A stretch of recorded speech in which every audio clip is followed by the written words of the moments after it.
Selamat pagi, selamat ah, tahun baru bagi Anda semuanya, saudara-saudaranya. Dan kali ini materi kita lanjutkan mengenai performansi jaringan. Di mana performansi jaringan ini, saudara-saudara, akan kita tindak lanjuti dengan membahas beberapa parameter yang mendefinisikan bahwa jaringan tersebut memiliki suatu kinerja yang dipersyaratkan. Saudara-saudara, setelah kita berhasil merancang jaringan secara topologi dan secara kebutuhan, maka tugas kita adalah untuk mengetahui kinerja. Nah, kinerja jaringan ini perlu alat ukur. Nah, alat ukur itu kita namakan sebagai network matrix, ya. Jadi parameter-parameter kinerja jaringan. Nah, jaringan ini sangat penting bagi kita untuk kita ukur agar kita bisa mengetahui gambaran mengenai pengiriman data. Pengiriman data dari semua unit yang terlibat di dalam jaringan ini. Mulai dari server, klien, atau user, atau juga device-device yang lain yang terkoneksi dalam jaringan dalam bentuk topologi dan juga dalam bentuk secara protokol adalah TCP IP, maka jaringan ini harus kita ketahui bagaimana lalu lintas data yang terjadi di antara semua unit-unit yang terlibat di dalam jaringan ini. Nah, selain juga lalu lintas data, itu juga kita harus ketahui kualitas daripada data itu. Jadi jaringan ini saudara-saudara perlu diukur kinerjanya untuk mengetahui dua hal yang paling signifikan, yakni lalu lintas data. Jadi data itu mengalir dengan lancar, normal, tidak ada yang stuck, tidak ada yang macet, ya. Yang kedua adalah data itu kualitasnya uh, uh, bagus atau tinggi. Kualitas ini saudara dan juga lalu lintas data ini kan perlu alat ukur. Ya. Alat ukurnya ini juga secara software dan banyak sekali di dalam vendor-vendor yang menyediakan masalah alat ukur jaringan ini ya. Dan salah satunya adalah itu yang nanti akan kita gunakan di dalam itu di dalam simulasi ya. Nanti akan kita cari salah satu contoh software yang digunakan untuk simulasi mengukur kinerja jaringan. Nah, saudara-saudara, yang paling penting di dalam kita mengukur kinerja jaringan ini adalah adanya definisi mengenai network performance planning ya. Jadi setelah Anda berhasil merancang jaringan itu ternyata tidak cukup ya. Itu perlu adanya yang namanya pemantauan, monitoring ya. Monitoring atau pemantauan ini sangat penting agar kita bisa mengetahui adanya lalu lintas data yang berjalan dengan normal, ya, berjalan dengan normal di semua unit-unit yang menyusun jaringan komputer itu sendiri. Nah, ini gunanya adalah untuk apa? Untuk administration networks, ya, untuk network NOC, gitu ya, untuk customer, gitu kan. Kemudian juga untuk memantau, gitu kan, bagaimana service yang disediakan dalam jaringan tadi itu, bagaimana service yang itu yang ada, ya, mulai dari itu web server, ya, data server, middle server, gitu kan dan lain-lain dengan itu bisa dijamin ya bahwa itu memenuhi suatu kriteria daripada performansi jaringan ya yang itu bisa kita kategorikan sebagai uh, quality of service ya sehingga Anda dengan merancang jaringan tadi itu saudara-saudara jika memenuhi quality of service maka jaringan Anda itu artinya dipercaya kenapa karena lalu lintas data berjalan dengan normal ya orang setiap orang atau klien yang request data itu bisa on time ya tidak ada kendala gitu ya kemudian apa itu kualitas daripada data tadi itu di eh, bisa dipenuhi dengan bagus ya tidak ada data yang rusak terlalu besar gitu ya sehingga kalau kita misalkan membutuhkan video atau apapun ya itu bisa kita peroleh dengan bagus seperti itu. Nah, saudara-saudara, beberapa hal yang sangat penting di dalam network performance tadi ini ya, itu adalah ukurannya. Ukuran yang menunjukkan bahwa itu kualitas jaringan. Ya. Ciri daripada kualitas jaringan. Ya. Nomor satu itu adalah channel capacity. Ya. Channel capacity ini itu menunjukkan bahwasanya jumlah data yang di-share dalam jaringan tadi itu memang sesuai dengan itu physical layer yang digunakan. Ya. Jadi physical layer yang digunakan ini sudah ya, memang ada batasnya, ada batas besarnya data atau kapasitas data yang ada di dalam jaringan. Karena itu karena ini adalah jaringan komputer, semuanya terukur, ya. Jadi hebatnya jaringan komputer ini kan salah satu keunggulannya adalah bisa diukur jumlah maksimal datanya yang dikirimkan dalam jaringan.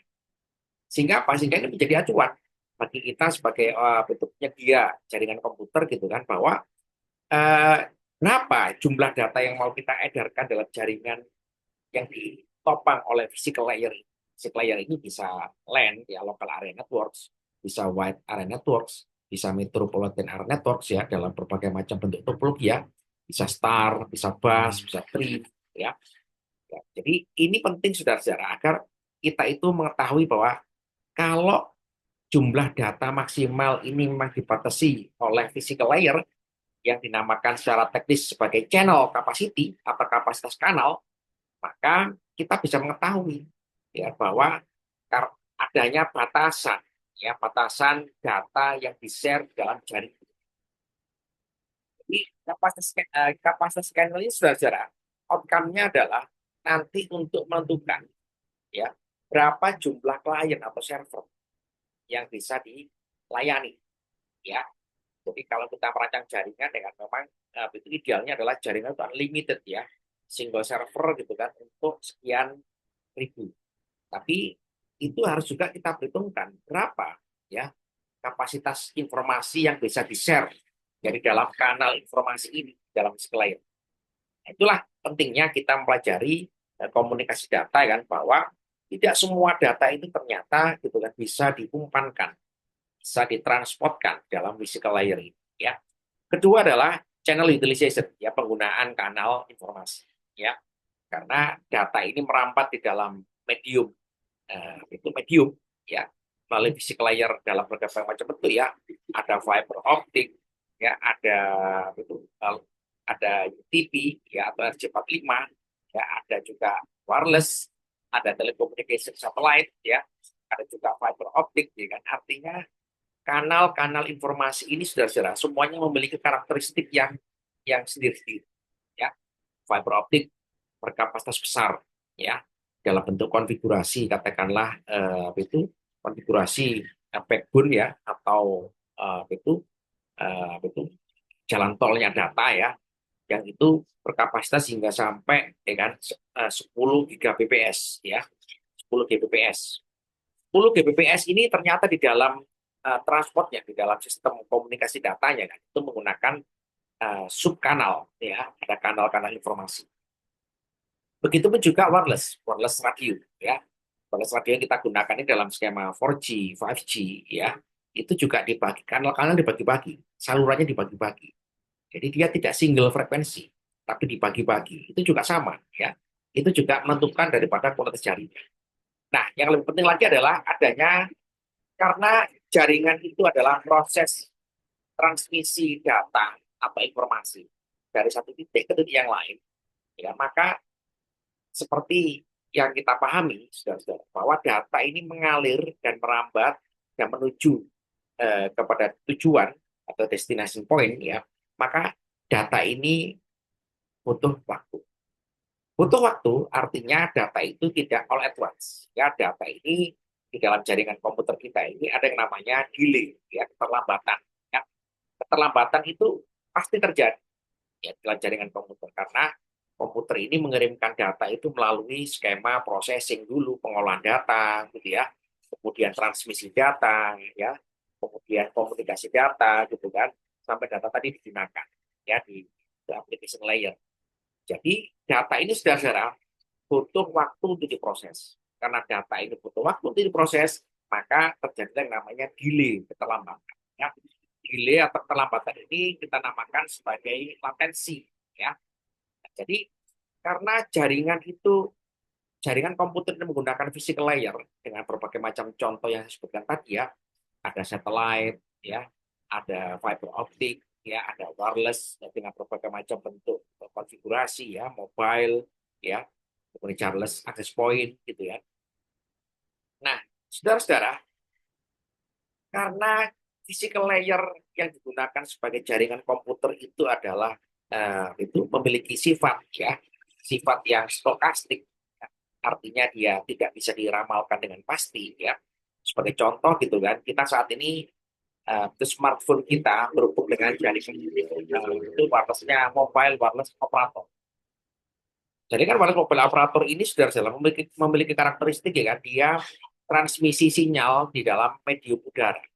Nah, medium udara ini adalah tidak pasti, ya, kadang mendukung kepada kualitas pengiriman data yang bagus, kadang tidak, ya, tidak pasti, ya, apalagi cuaca yang hujan, ya, cuaca yang katakanlah kering sehingga mempengaruhi beberapa hal di dalam perambatan gelombang elektromagnetik, ya. Begitu juga di dalam fiber optik, ya, yang paling cepat berkapasitas besar itu juga masih ada yang namanya gangguan, ya, gangguan transmisi sinyal ya. Jadi gangguan transmisi sinyal ini saudara di semua platform telekomunikasi ada ya. Dari satelit ada ya. Di atmosfer apalagi atmosfer itu merupakan gangguan yang sangat luar biasa sekali ya. Di bawah laut ya, fiber optik ya, kemudian juga itu akses point menggunakan wireless itu juga semuanya ada. Nah, sehingga apa saudara-saudara? Sehingga waktu proses tadi itu juga diganggu, dihambat oleh namanya itu oleh namanya gangguan tadi. Nah, gangguan-gangguan ini mengakibatkan variasi keterlambatan data atau sinyal dari sumber menuju ke destination point. Nah, variasi daripada keterlambatan data itu kita namakan sebagai jitter, ya. Jadi data terlambat pasti namanya adalah delay atau latensi, ya. Kemudian variasi daripada keterlambatan data ini adalah jitter, bervariasi. Pak, dia telatnya itu tidak konstan ya, bervariasi. Kadang kadang lambat sekali, kadang cepat ya, kadang average ya kan, dan tidak bisa dipastikan ya. Nah, itulah secara merupakan salah satu juga metrik ya kan yang menunjukkan kualitas daripada betul network performance seperti itu atau kinerja jaringan. Kemudian kualitas data. Kualitas data ini adalah ditentukan oleh sinyal. Ya, kita tahu bahwa physical layer itu dalam berbagai macam bentuk itu adalah data kita ini di mana? Data kita ini dibawa oleh namanya sinyal gelombang elektromagnetik, baik itu gelombang radio, microwave, baik itu gelombang optik, ya, laser, LED, inframerah, gitu kan. Yang semuanya adalah sinyal, ya, sinyal itu gelombang elektromagnetik. Karena sinyal ini, gitu kan, tadi itu merambat di dalam berbagai macam medium, ya, ada di fiber optik, ada di udara, wireless, mobile wireless, ya, ada di dalam kabel koaksial, ya, kabel tembaga, gitu kan, kemudian di saluran itu kanal saluran juga itu kabel ini ya, kabel-kabel yang digunakan operator tadi ya, itu mengakibatkan juga adanya interaksi antara sinyal elektromagnetik dengan medium-medium yang disebutkan tadi itu. Apalagi juga atmosfer, ya, satelit dari downlink ke uplink di permukaan bumi. Itu juga sama. Ada interaksi antara sinyal elektromagnetik dengan medium-medium yang disebutkan tadi. Nah, apa akibatnya? Akibatnya adalah gangguan-gangguan tadi itu mengakibatkan ada data yang dibawa oleh sinyal elektromagnetik tadi itu yang mengalami mengalami yang namanya saya sebutkan adalah hilangnya data, ya, atau data itu rusak atau juga hilang, ya. Kenapa terjadi? Ya karena memang sinyal ini sudah membawa data. Dan sinyal elektromagnetik ini kan dalam bentuk cahaya, dalam bentuk gelombang elektromagnetik ya, itu besar data yang dibawa ya dalam ukuran kilobyte, megabyte ya, kemudian juga gigabyte, terabit ya. Data-data yang dalam ukuran bit tadi itu saudara diamplop oleh namanya sinyal elektromagnetik. baik itu radio, cahaya, gitu ya, atau juga millimeter wave yang saat ini lagi dikembangkan. Nah, data-data yang kita ini yang dibawa, yang diamplop oleh namanya gelombang sinyal elektromagnetik ya, karena dia merambat dalam berbagai macam medium, ya kan, mengakibatkan ada beberapa data yang merusak selama dia proses transmisi. Nah, data-data yang rusak ini saudara kita sebut dalam jaringan ilmu komputer kita adalah sebagai packet loss atau bit error. Ya, paket loss itu adalah paket data yang hilang. Ya, tapi tidak semuanya hilang ya. Ada beberapa bagian yang hilang maksudnya ya. Atau juga bukan tidak menutup kemungkinan ekstrim juga hilang semuanya paket-paket data itu. Kemudian juga ada error ya. Jadi ada bit-bit yang mengalami itu error ya, mengalami yang namanya bit, seperti kita katakan adalah bit-bit ini adalah digital ya, digital yang tidak perfect square gitu kan ya, yang mendekati square ya dalam berbagai macam bentuk ya. Nah ini bit-bit ini saudara ya, karena dia dibawa oleh gelombang elektromagnetik ya, dalam bentuk radio atau juga cahaya yang berinteraksi dengan medium, yang medium itu adalah bersifat stokastik ya, tidak pasti ya gangguannya kan, maka ada bit-bit yang rusak. Nah, bit-bit yang rusak ini kita sebut sebagai error ya, atau bit-bit yang salah seperti itu. Saudara-saudara, itu coba kita lanjutkan ya kan. Jadi secara sistem jaringan itu adalah bisa kita ukur sebagai availability ya, ketersediaan ya, connectivity ya, ketersambungan, speed, kecepatan ya, kemudian juga reliability ya. Jadi apa itu connectivity, availability, speed ya, itu reliability ya, bandwidth. Nah, inilah 5 ya kan performa sistem jaringan ya yang itu menunjukkan kualitas daripada jaringan yang kita rancang.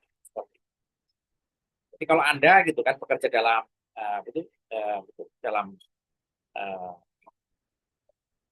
penyedia jaringan baik itu untuk wireless mobile atau juga untuk access point atau juga untuk itu fiber optik bahkan juga sampai Starlink ya, itu harus punya ukuran bagaimana kualitas jaringan Anda itu diakses oleh user. Kalau kita tidak punya ukuran bagaimana kita mengetahui kualitas jaringan yang kita sediakan, maka itu tidak menjamin ya. Starlink yang dirancang oleh Pak Elon Musk ini gitu kan, itu sangat bagus. Yang menghitung semuanya. Engineer network itu menghitung. Ini udah tahu dari satelit ke permukaan bumi ini gangguannya banyak sekali gangguannya. Ya gangguannya itu unlimited ya. Karena atmosfer itu nggak bisa diprediksi ya. Atmosfer dari LEO ya, dari permukaan dari lapisan ruang angkasa LEO kan, low Earth orbit ya, sampai ke bawah bumi ya 200 km ya. 200 km ini gitu kan mediumnya kan mulai dari ruang angkasa sampai ke atmosfer kita, yang atmosfer itu berlapis-lapis ya, mulai dari exosfer, stratosfer, troposfer ya, mesosfer kan. Itu semua itu gangguan semuanya ya. Gangguan-gangguan yang mengakibatkan adanya interaksi ya antara gangguan-gangguan ini dengan sinyal elektromagnetik. Karena sinyal elektromagnetik kita ini adalah data kita ada di situ.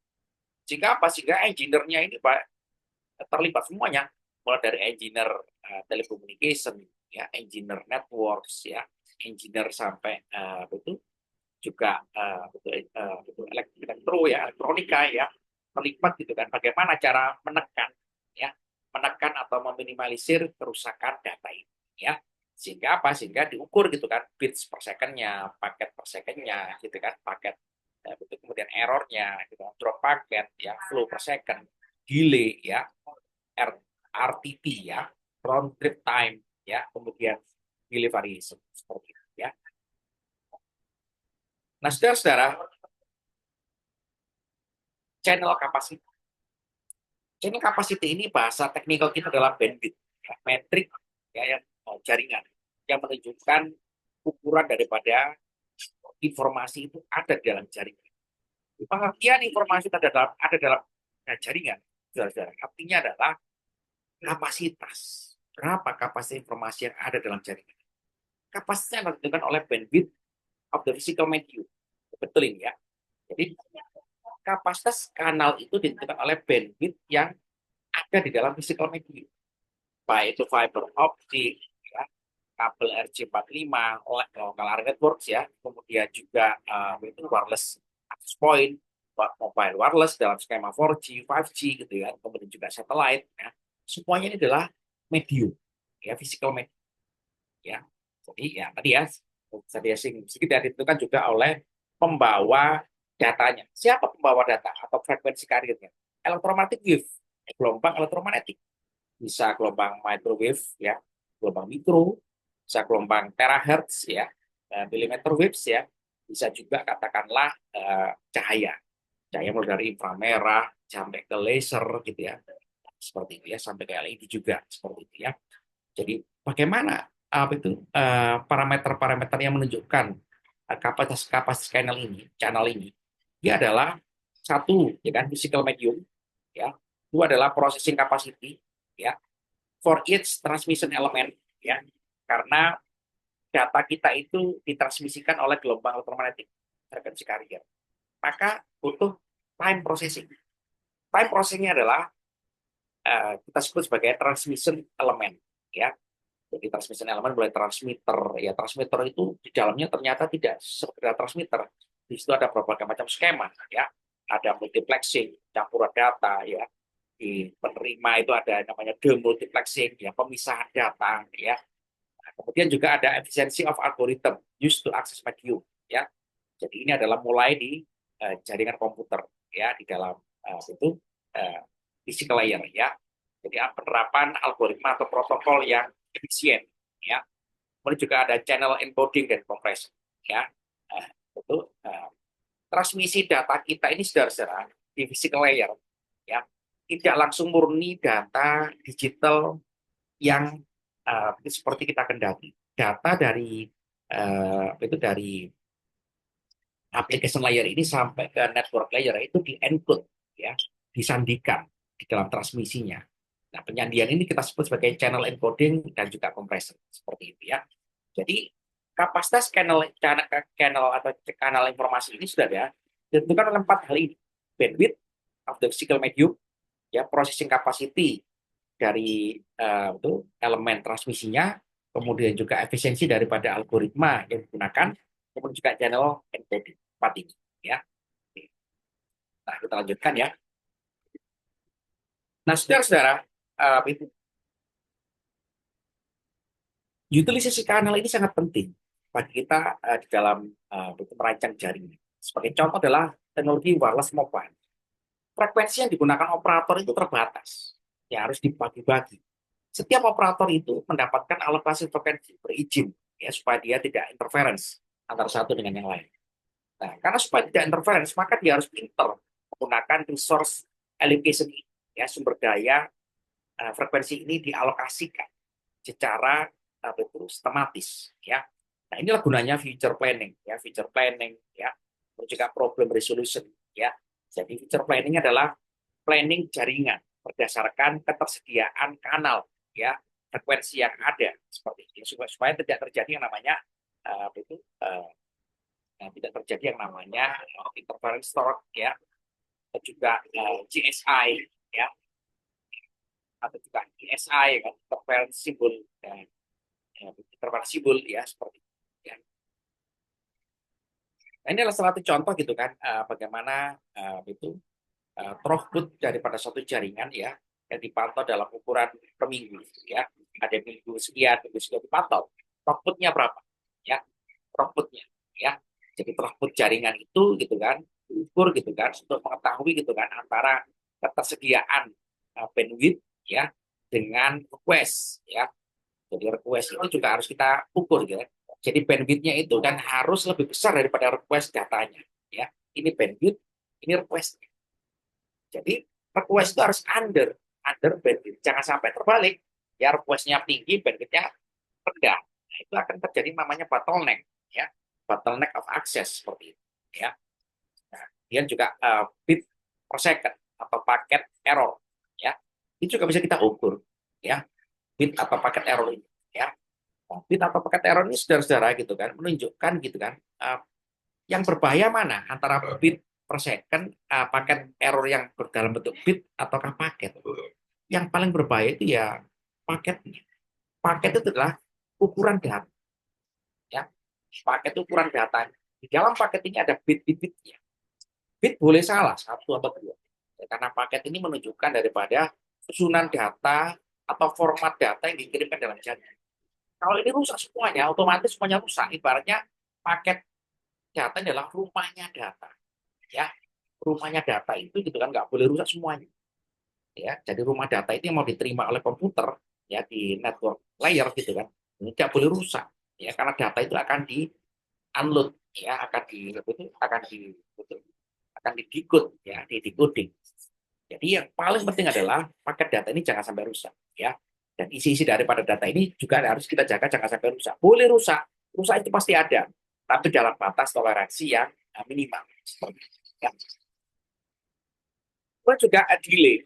Ya, delay itu adalah itu waktu, ya, round trip time, ya, dari source ke destinasi, destinasi ke source, ya. Karena prinsip komunikasi data dalam jaringan komputer itu adalah dalam bentuk komunikasi fisiknya adalah bisa full duplex, ya, bersamaan ngirim, bersamaan juga nerima, atau juga half duplex, ya, setengah nerima, setengah ngirim, seperti itu, ya. Jadi itu round trip time-nya harus seminimal mungkin. Berapa ukurannya? Dalam ukuran klik. Ini adalah itu pemantauan daripada round trip time, ya. Round trip time-nya itu adalah sangat penting untuk kita ukur, ya, agar kita bisa mengetahui proses jaringannya. Yang paling bagus yang mana? Yang paling kecil, ya. Tapi yang paling kecil ini nggak stabil, ya. Ya, dia cenderung untuk besar, tapi balik lagi, ya, balik lagi, ya, kecil lagi. Nah, ini harus kita ukur dengan yang namanya median, ya, titik tengah, ya. Jadi beberapa keterlambatan data tadi sudah karena data ini merampas di dalam gelombang elektromagnetik, ya, maka itu delay atau keterlambatan atau jitter atau latensi itu terjadi karena pengolahan sinyal transmisi, ya, karena adanya buffer delay, ya. Jadi buffer ini, ya, data-data digital kita itu diolah, ya, untuk di encoding dan di decoding. Encoding dan decoding ini transmisi sinyal ini terjadi namanya buffer, ya. Kemudian juga delay akibat perambatan gelombang elektromagnetik dalam medium, dalam physical medium, fiber optik, ya, udara, atmosfer, bahkan juga bawah laut, ya kan, dan seterusnya. Ya, kemudian juga propagation delay, ya. Propagation delay ini adalah perambatan gelombang elektromagnetik dalam medium tadi, ya, seperti itu. Oke, saudara-saudara, kita lanjutkan minggu depan, ya. Video ini akan saya unggah dan selamat menikmati tahun baru Anda, ya. Saya senang Anda bisa kuliah dengan aktif, ya. Silakan ajukan pertanyaan dan diskusi dalam forum. Ya, sekian dari saya. Selamat pagi. Assalamualaikum warahmatullahi wabarakatuh.